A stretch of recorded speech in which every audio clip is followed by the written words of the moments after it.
Tijaran Tales, Book 1, White Child, Chapter 1, The Truth Behind Flying Socks. Julius McCoy, get your brother off the ceiling. Mrs. McCoy, despite her kindly nature, was not a woman to be trifled with, and seeing as she was pointing a ladle at him, Julius thought it might be wise to do as she said. Down, now! She ordered. Julius had been focusing intently on his younger brother, who was floating happily just beneath the ceiling, but now he relaxed his mental grip. Mrs. McCoy stepped underneath Michael, who plummeted into her outstretched arms, giggling delightedly.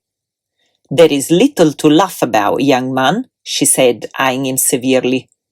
And you, Julius, now that you're 12, you should act your age. You don't want to be late for your induction, do you? She placed Michael on the floor and, after throwing Julius an exasperated look, made her way downstairs. Julius grinned and winked at his brother, who was smiling back, before running off to his bedroom. It had taken only a fraction of his mind's skills to levitate Michael up to the ceiling and guide him perfectly around the set of spotlights. Sure, the descent had been a bit too fast, but he was working on it. Besides, if he was accepted into the Z Academy, they would teach him how to control his abilities. If I get in, he thought anxiously. A whiff of fresh toast drifted up to his nostrils, and Julius' stomach grumbled, teased by the aroma. He quickly made his way to the kitchen. The household was bustling with the usual morning activities. He could hear his mum downstairs preparing breakfast, while his father was doing his best to dress Michael. And that was never an easy task, given the boy's tendency for random mind-skill jokes. Julius managed to free himself from the lure of the toast long enough to pop his head into Michael's room, where their dad was trying desperately to reach a pair of socks that were floating high above the floor. Rory McCoy was a short man in his 40s, with light brown hair and dark eyes. 12 years with his children had given him an almost permanent wrinkling of the brow. Julius used to jokingly tell him that running around after flying socks had helped to keep him in shape, but sometimes he felt genuinely sorry for him and his mum. Normally, Julius wouldn't have interfered with Michael's routine, but this morning was different, since his dad was going to fly him to the Z test center, so he decided to speed things up a little. He locked his eyes on the socks and with a small mind push thrust them into his father's hands before silently retreating back into the corridor. However, by the time Julius reached the kitchen, Mr. McCoy was once more being challenged, this time by a pair of airborne shoes. I would like 5 slices of toast, said Julius, plonking himself down at the table, and 3 eggs, please. You are lucky it's such a big day, young man, or I might not have given you even 1 slice, said his mother, setting a glass of milk in front of him and ruffling his hair before turning back to the stove. Jenny McCoy was a tall, slim woman. Her dark, wavy hair framed a beautiful and elegant face, where a pair of bright blue eyes always smiled kindly. Julius strongly resembled her in that he was tall, had similarly blue eyes, and the same aquiline features. Thick dark hair flowed down to his shoulders, except for several jagged strands which hung loosely around his ears and forehead. You all set? She asked. He nodded, then quietly asked her, Do you think they'll take me? I'll sort them out if they don't, she said, while buttering a slice of toast. I'm counting on a bit of peace and quiet around here. Julius smiled, but he sensed just a hint of sadness and tension in her voice.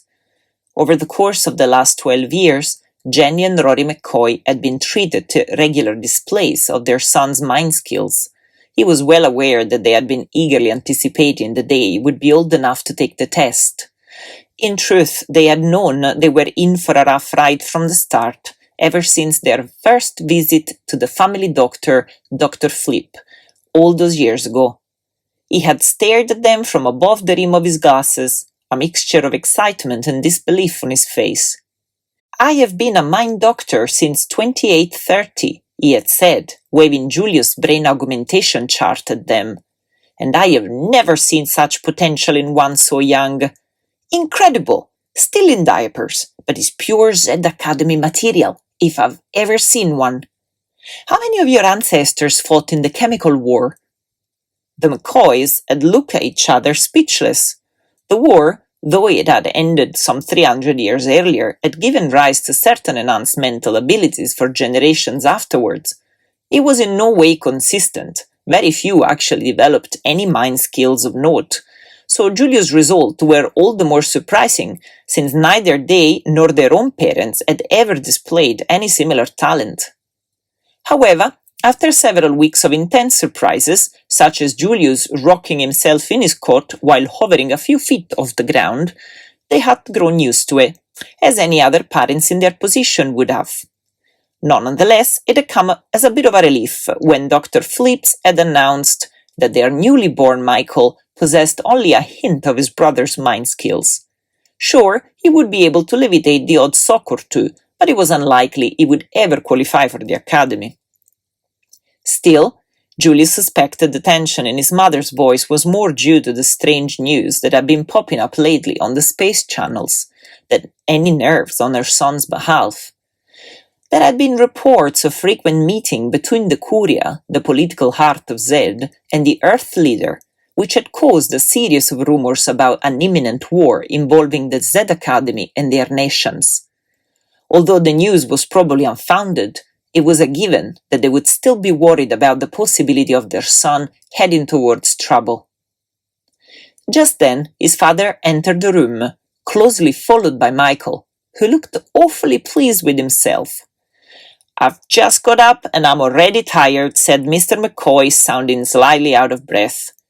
"I wonder why," he finished, flashing a disapproving look at Michael. The boy assumed a sheepish expression and then turned quickly to his mother. "Can I go with Julius?" "No, Michael," she answered. "You have to go to school. Besides, they wouldn't let you in. You're only 10. Michael frowned and bent his head over his cereal bowl. He could smell defeat a mile away. "I promise I'll tell you everything when I get back tonight," said Julius in an effort to cheer him up. Michael nodded and gave him a little smile. At that moment, the house computer came online and its metallic voice intoned, "One female visitor approaching front door. Doorbell will ring in 10, 9, 8. It's bound to be Morgana. I'll get it, Julius. You go and get ready. If we leave her early enough, we might beat the traffic," said Mr. McCoy, walking out into the hall. Julius ran upstairs to his bedroom. He had prepared his bag a week in advance and then checked it every night since. Together with the invitation chip, he was required to bring his brain augmentation chart, a document provided by Dr. Flip, which certified his brain development since birth. Julius sincerely hoped its contents were good enough for the staff at the test center. He grabbed his black leather jacket from the wardrobe and swung the backpack over his shoulder. When he returned to the kitchen, a young Asian girl was sitting at the table, drinking a glass of milk. "Konnichiwa, Julius," she said, smiling from beneath a milky mustache. "Hey, Morgana, got everything?" "Nice tash, by the way," said Julius, handing her a napkin from the table. "Oops, thanks," she said, cleaning her lips. "I've checked 3 times this morning. The last thing I need is to arrive there without my invitation chip."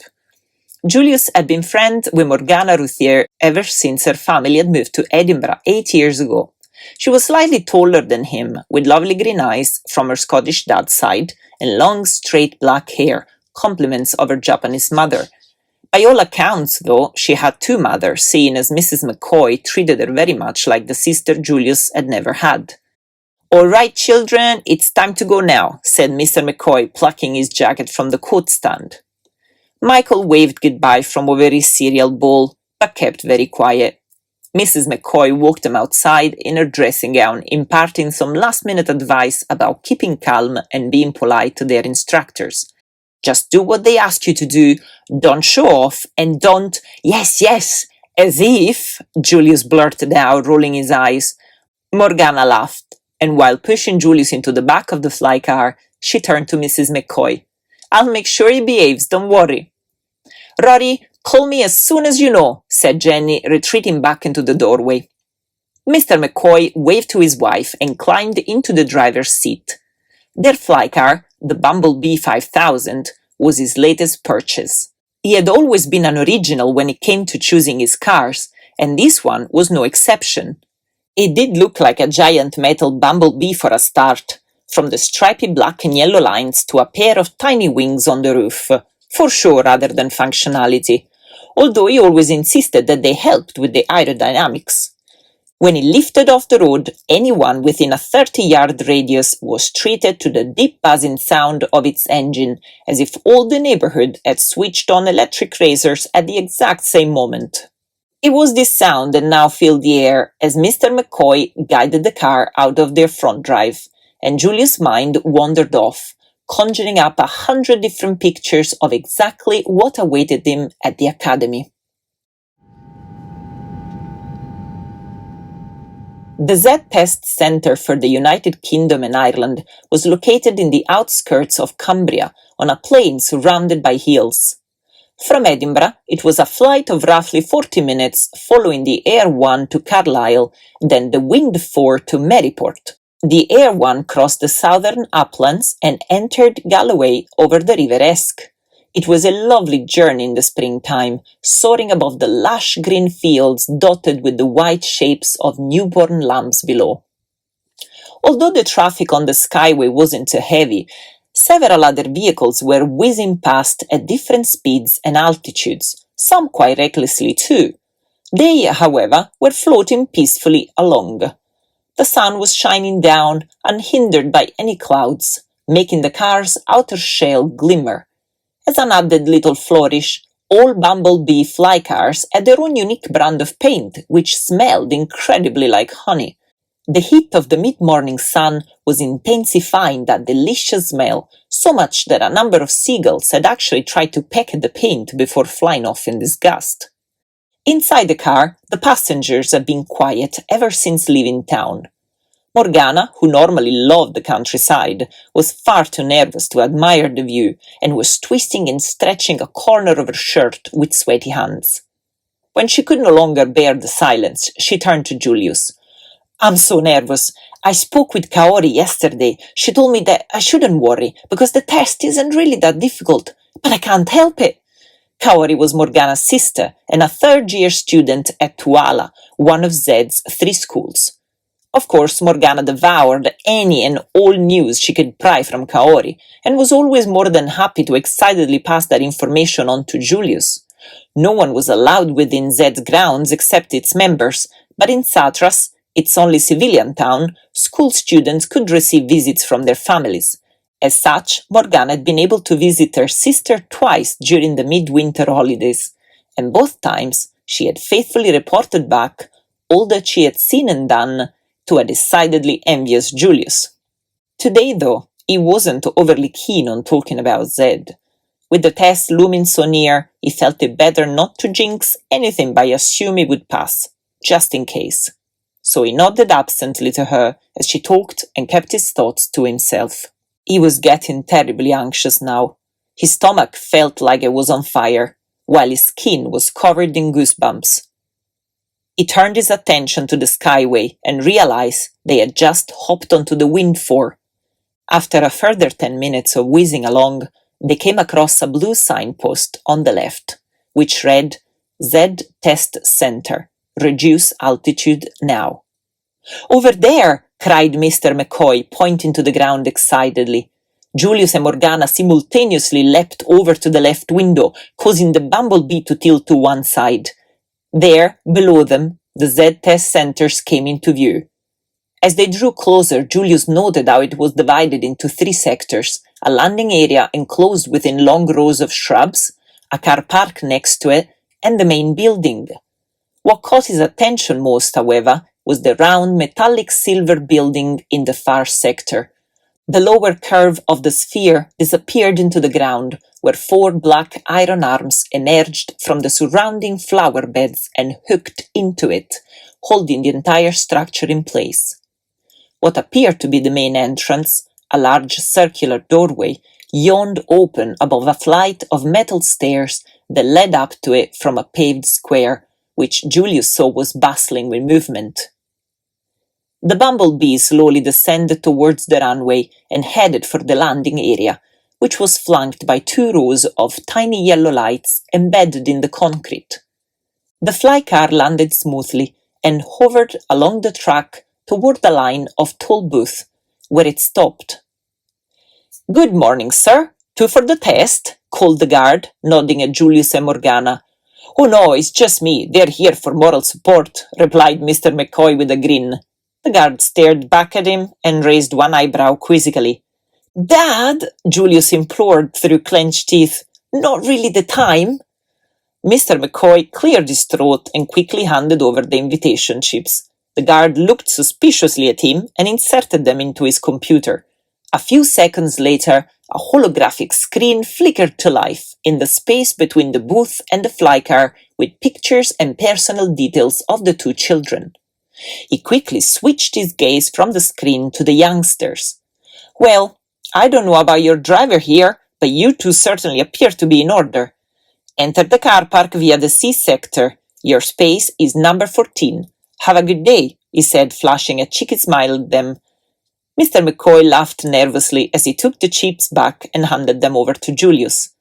Steering the bumblebee forward, he followed the road to the left and brought them to a halt at their allocated space. There, they quickly exited the car and headed along the walkway.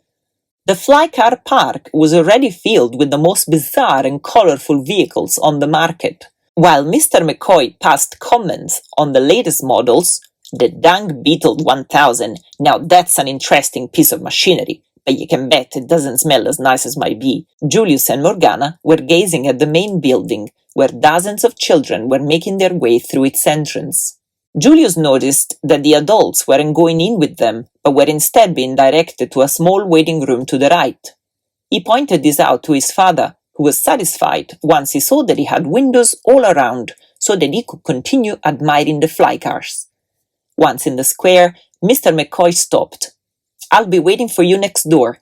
You will both do well. Just stay focused." He started towards the waiting room, but after a few steps turned around and called back to his son. "Oh, and Julius, try to leave the building standing once you're done, will you?" Julius grinned and waved him away. Together with Morgana, he walked towards the main door and looked up. The oval emblem of Z towered over the entrance. It showed the moon, glowing white and full in a starry black sky. The Z lunar perimeter was a shimmering dot in its center. Morgana drew a deep breath and said, "Come on, Julius. Let's go book our tickets to the moon." End of chapter 1.